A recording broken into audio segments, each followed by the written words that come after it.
Hey everybody, Dr. Sandal here, talking about breaking the boundaries of mainstream medicine. Today I want to talk about sleep, and specifically I want to talk about natural sleep aids. Sleep is one of the foundations of health. If you have ever gotten into a rut where you're not sleeping great, you know exactly what I'm talking about. If you're getting great sleep, you feel great. If you're not, you're not. So how do we get great sleep? Well, one of the first things I want to talk about here is the limitations of a pharmaceutical approach. A lot of people go to their MD and they say, hey doc, I'm not sleeping great. And the doc says, here's a script. Why don't you go to the pharmacy and take this pill? This, like a lot of things in mainstream medicine, is purely a cover-up. In the field of sleep, the trouble is it also doesn't work very well. It's fine having a cover-up that works. It's crap having a cover-up that doesn't work. When we think about drugs like Ambien, for instance, they're in the class of medicines called sedative hypnotics. A sedative hypnotic doesn't make you go to sleep. It hypnotizes you, hypnotic, makes you forget that you're not sleeping well. So you wake up and you go, I don't know, I must have slept fine. All it did was knock out or disconnect your consciousness. It didn't mimic sleep successfully. Sleep, as you guys probably know, is a big, complicated chain of biochemical hormonal events. And what we really want is we just want that to happen naturally and ideally perfectly, because we want to get all the benefits of our sleep, all of the detoxification, all the circulation, et cetera, et cetera, et cetera, et cetera. And so if we take Ambien, meh, we get some mimicry of sleep. It's not great. The same is certainly true for benzodiazepines. And therefore, we find ourselves in a position of saying, well, okay, hang on. What can I do that's actually going to mimic real sleep? And we come around to the position of trying to figure out natural sleep aids. A lot of these natural sleep aids are way closer to the point than the pharmaceutical versions.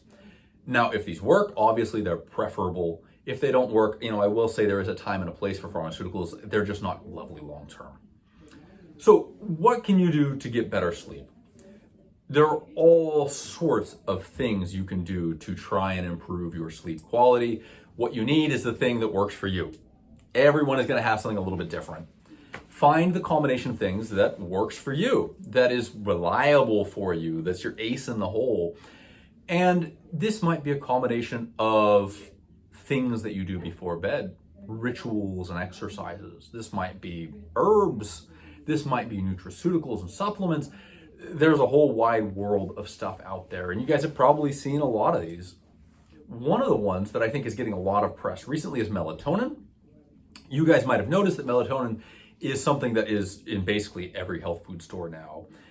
There is an active debate on melatonin on what the right dosing is and how long one should take that for. I'd like to talk a little bit about that because that might affect some of your guys' health. I don't recommend that people take high-dose melatonin. What is high-dose melatonin? Anything over 3 milligrams a night. Melatonin is a biphasic chemical. It does two different things at different doses. We want your own natural melatonin production. Yes, you produce it yourself. You should produce a large amount of this right before you go to bed. It's kind of your inverse alarm clock. It says, oh, time to get sleepy. You produce a large amount of that before you go to bed and then consistently throughout the day. What you would like to do if you're taking supplemental melatonin is take it for the thing you want to take it for. If you're taking it before bed, you'd like to take something in the range of a 0.5 milligram, maybe 1 milligram, maybe up to 3 milligrams, a half hour before you want to go to bed.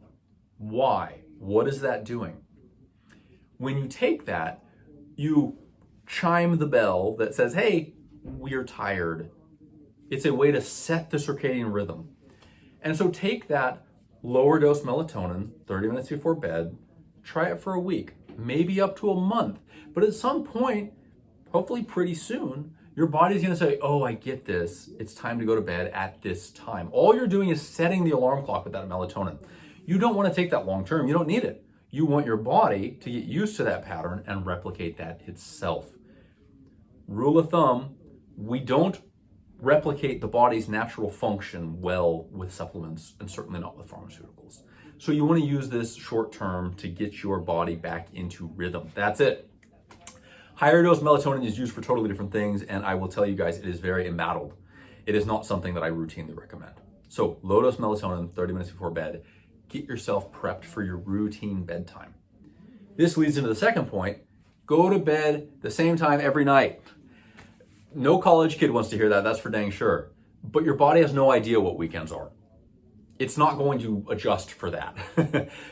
If you are staying up late and some days sleeping in to try and catch up, that is incredibly inefficient. Now I get it, if you gotta do it, you gotta do it, but it's inefficient. If you wanna get great sleep, train your body, go to sleep at the same time every night, have the same bedtime ritual or routine, let your body wind down, get to sleep, wake up about the same time every night, go outside and get some sunlight on your eyes, get that blue light on your eyes then. Tell your body, hey, let's get excited, let's do this thing. You're training your body when it should be awake and when it should be asleep, and that creates efficiency. Okay, that's melatonin. There are tons of other things that we can do for sleep. And you guys have probably seen some of these herbs. There's all sorts of awesome teas that actually really work. Chamomile, valerian, and of course the nature of a tea is that it's a hot liquid. That stuff works. Try it. It's very, very low risk. Most people tolerate these things super well. Rarely people get paradoxical or stimulating reactions to these, but pretty uncommon. Definitely worth trying. Other things that can really help with sleep. I'd like to address one thing that I think is pretty trendy. I not uncommonly hear that people are taking CBD or combination of CBD and THC weed in the evening to help with sleep. This is kind of like drinking to help go to sleep, drinking alcohol to go to sleep. Yes, it sedates you, but it also creates a whole host of really complicated neurochemical activity that is actually quite stimulating. One of the things we see over a long period of time, this has been well studied for alcohol, is that alcohol will externally subdue you, but internally it is massively stimulating. So alcohol will completely ruin your night's sleep. If you have alcohol past 6 p.m., you're gonna have a dramatic change in your sleep quality. And nowadays there's all these cool wearables and stuff that will let you judge whether you're in which state of sleep. If you guys have those, test it yourself. You'll notice that when you drink, that really tanks.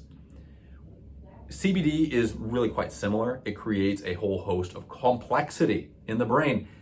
Not really great. It's not a lovely treatment. Now, if you have to do it, think of it like a pharmaceutical, right? Good short term, but let's fix the underlying issues. Let's figure out how we actually get you sleeping great, naturally, so that you don't have to rob Peter to pay Paul here. You're not taking something to help you fall asleep, but then you're so stimulated, you wake up throughout the night going, whoa, what was that? Or you get stuck in a light phase sleep. Okay, guys, more on this topic another time. I hope you guys all get a great night's sleep.